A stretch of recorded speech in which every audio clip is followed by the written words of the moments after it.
والصلاة والسلام على رسول الله. د دین مخکې درس کې منګه حقوق متعلقه ذکر کول د میت په ترکه د میت پورې چې څلور حقونه دي چې هغه د مړي متعلق دي د هغې په مال پسې.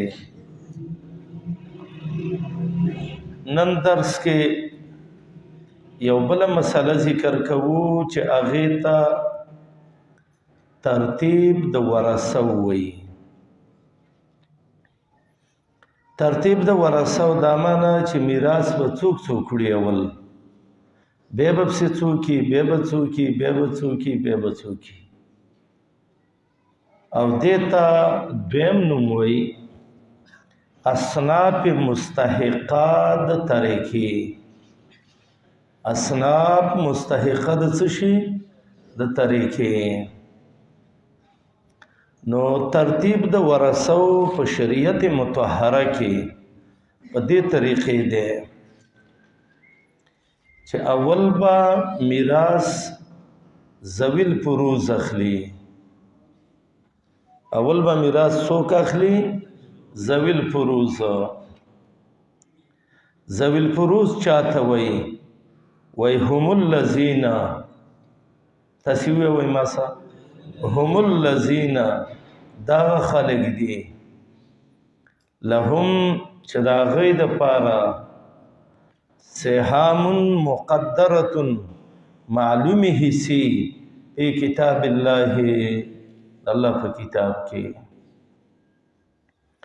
ذوی الفروض هغه خلق دي چې دا غي معلومه حصي الله په کتاب کې څه ذکر شوی. دلته دوه خبرې یادې کړئ. معلومي حصے د الله کتاب کې هغه شپږ دي. څو دي؟ شپږ. اول نصف دی، دویم ربع دی، دریم ثلث دی، کنه سمن سمن. نصف یو وی ربع دوا او سمن درې، دیتا قسم اول وی. دویم قسم کې ثلثان، ثلث او سدس، دیتا قسم ثانی وی. نو سهام مقدرات د الله په کتاب کې دا ټول څو دي؟ شپږ. قسم اول، قسم ثانی. قسم اول نصف، ربع، سمن، او قسم ثانی ثلثان او ثلث او سدس. د دې معنی او دغه رسته را روان دي. او ذوی الفروض په قرآن کریم کې دا 12 قسمه دي. ذوی الفروض څو قسمه دي؟ 12 قسمه. 4 قسمه سړي دي او 8 قسمه ښځې دي. نور به تبه رسته ان شاء الله وایم. ذوی الفروض سودی 12، 4 قسمه سړي دي، اب جد، اخلی ومن او زوج، او 8 قسمه کې ښځې دي، زوجات دي، بنات صلبیه دي، بنات لبن دي، اخوات عینی دي، اخوات علاتی دي، اخوات خیفی دي، او ام او جده ده. خدا اوس نشي یادولې، دا به وروسته یاد کړئ. 4 من الرجال، څو قسمه کې سړي دي، و 8 من النساء، و 8 قسمه کې ښځې دي. ښځې دنیا کې هم ډېرې دي، جهنم کې هم ډېرې دي، او میراث کې هم ډېرې دي. او د قیامت علامه دا ده چې دونه به ډېرې شي چې یو سړی به مساوي د 50 ته ښځې. نو اول قسم ذوی الفروض دی. ذوی الفروض چاته وایي؟ لږې خولې وخوځوئ. هم الذین لهم سهام مقدره فی کتاب الله. دا خلق دي چې دا غي حصي او معلومي حصي او قرآن کې ذکر یې. دویم قسم عصبات دی من جهت النسب. عصبه من جهت النسب چې ذوی الفروض سوالی دی ته به پاتې کېږي او چې ذوی الفروض نه ټول مال به بیا دی اخلي. دا به دوه قسمه دي، دا به وروسته ویو. دریم قسم عصبه من جهت السبب ده چې هغې ته مولا العتاقت وایي، مری ازادول. عصبه وی من جهت السبب چې هغې ته مولا العتاقت وایي. څلورم قسم اغا رد په ذوی الفروض نسبیو باندې بقدر حقوقهم. رد په ذوی الفروض نسبیو باندې یا نسبیو باندې بقدر حقوقهم. ذوی الفروض نسبی دا غي په اندازه به بیرته رد کیږي. پنځم قسم ذوی الارحام دی، ماما ولی او ترورزی ولی او دا خلق دی. پنځم قسم څه دی؟ ذوی الارحام دی. اووم قسم مولا الموالات دی. شپږم قسم څه دی؟ مولا الموالات. مولا الموالات به هغه چاته ویلې سړی دی به لاس ورکه او قسم به ورسه وکړه ته مې ورور شې ته به ما نه میراث زه به یې تا نه وړم. اووم قسم مقر له بالنسب على الغير. المقر له بالنسب على الغير، پلانې سړی راونی وای دا مې زوی دی. خو په دې کې به شپږ شرطونه دي. یو شرط پکې دا دی اقرار د مقر. دویم شرط پکې دا دی قبولیت د مقر له، چې چا لپاره اقرار کړی چا قبول کړی. دریم شرط پکې دا دی چې امکان د ولدیت به سینه سپینګیری رانیولې چې هادا ابني. او څلورم شرط دا دی چې موت د مقر په څه باندې؟ په اقرار باندې. موت المقر على اقراره. دا څو شرط شو؟ او بل دا دی چې دغه د چا باره کې اقرار کړی دا به مجهول النسب وي. څه شی به مجهول النسب وي.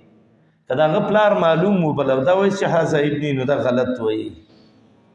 او بل دا دی چې د چا باره کې اقرار شوی دی نو د هغه نه به انکار نه نقله. اقرار د مقر یو بیا یې ویمه. دویم دا اقرار به علی الغیر. ما مخکې دا ټکی برېښی و. اقرار به د مقري او دا اقرار به په چای علی الغیر به وي. او دا اقرار به دریم علی النسبي. او څلورم دا مقر له به مجهول النسبي. او پنځم موت د مقر به په اقرار باندې. او بل څو امکان د بنوت به وي. امکان به د څه د بنوتي. نو دا څو شرطه شو؟ شپږ. اووم شرطه اووم قسمه موسی له بجمیع المال. که دا یو هم نه و نو چې چاله په ټول مال باندې موسیت کړی و که نه بیا به هغه یي. او نهم شرط که بیا دغه هم نه و نو بیا به بیت المالي. بیا یې ویمه ترتیب د ورثو په شریعت مطهره کې په دې طریقه دی. اول څوک دی؟ دا به په یادو یاد کړئ. ذوی الفروض. ذوی الفروض چاته وایي؟ هم الذین لهم سهام مقدرة فی کتاب الله. سهام په کتاب الله کې شپږ دي. دوه قسمه دي. قسم اول، قسم ثانی. قسم اول کې درې دي، نصف، ربع، ثمن. قسم ثالث کې ثانی کې درې دي، ثلثان، ثلث او څه دی؟ سدس. دا سهام مقدره دي. دې ته فروض مقدره هم وایي. او ذوی الفروض څو دي؟ 12 دي. څلور سړي دي، پلار او نیکه او اخلی او مین او زوج. او اته قسمه ښځې دي، زوجات او بنات صلبیه او بنات الابن، اخوات عینی، اخوات علاتی، اخوات خیفی او جد ام او جده. کله چې نشي یادولی داسې یاد کړئ 4 قسمه سړي دي او 8 قسمه ښځې دي. د پسې دویم نمبر عصبات نسبیه دي. دی به ټول ماللي چې ذوي الفروز نه وي او چې ذوي الفروز یې هغوی به خپله حصه والي باقي به دوی ته پاتې شي. بل په هغې کې بیا پسې رد دی په ذوي الفروز و نسبیو باندې بقدر حقوقهم. پنځم په هغې کې ورونو بیا ذوي دلته منځ کې یو بل هم پاتې شو عصبه سببي. دا دریم نمبر و عصبه سببي چې هغه عصبه من جهت السبب ده چې مولا العتاقت مریض زادول دي. بیا رد دی په ذوي الفروز نسبیو باندې. بیا ذوي الارحام دي. بیا پسې څه دي؟ دا څوم نمبر کې دي؟ پنځم. شپږم کې مولا الموالات دي.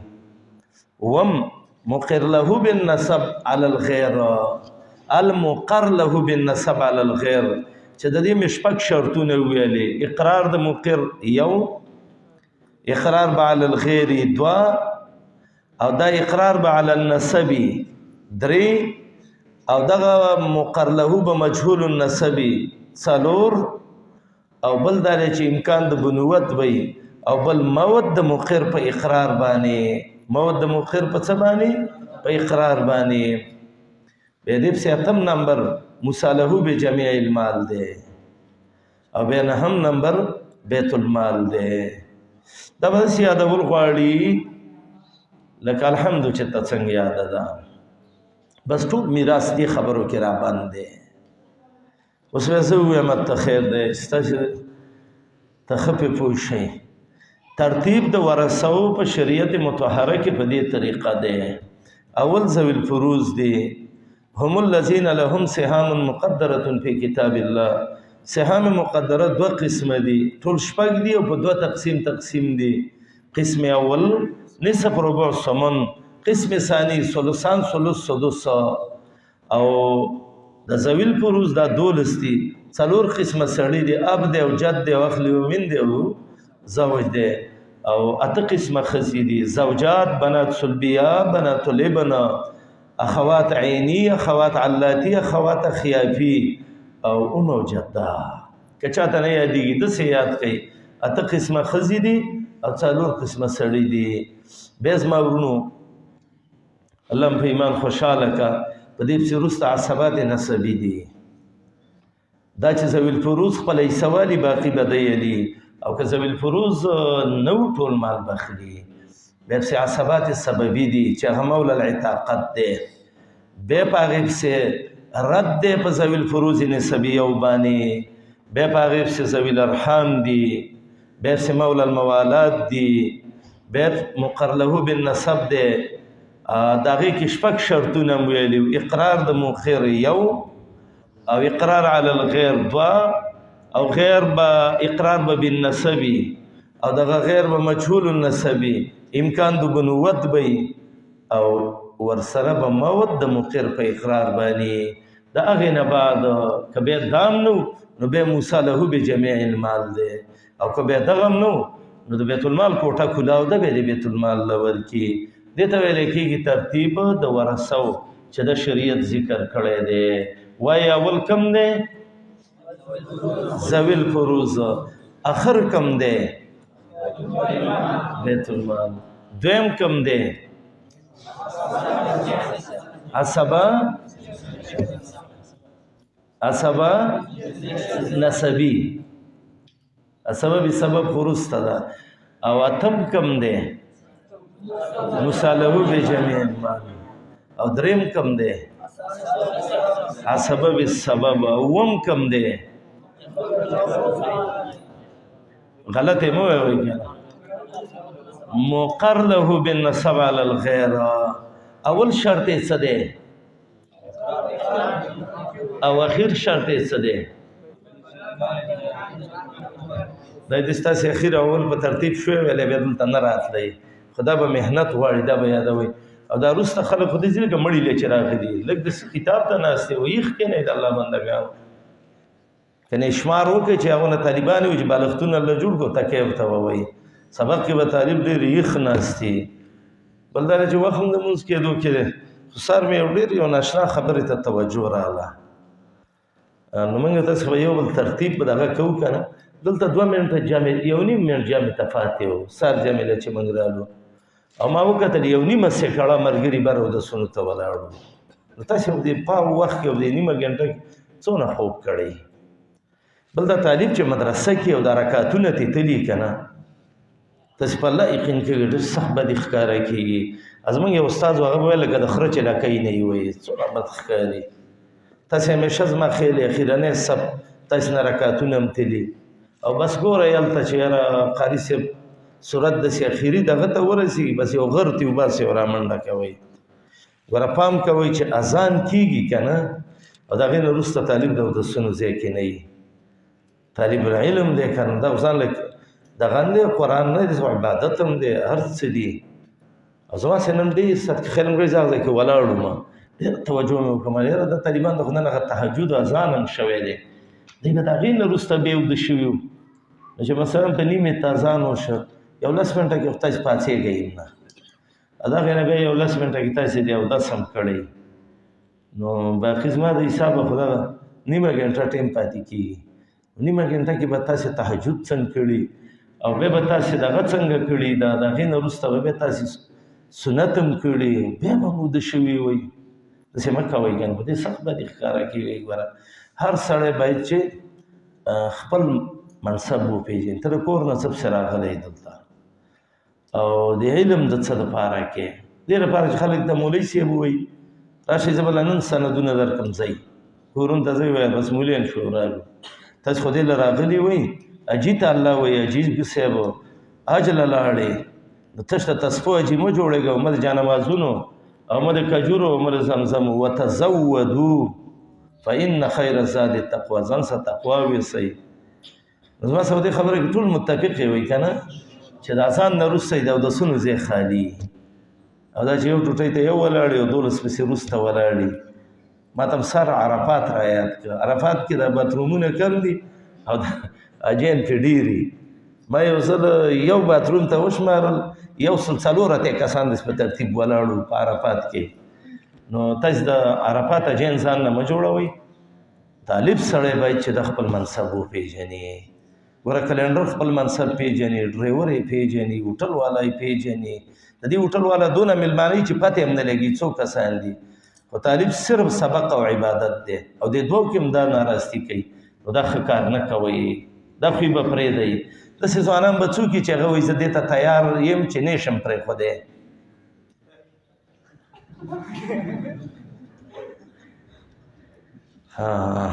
الله دې توفیق درکړي او داسې هر څه باندې لاس مه اوچتوئ خبرې ته سوچ کوئ او زه اللهم صل علی محمد وعلى آل محمد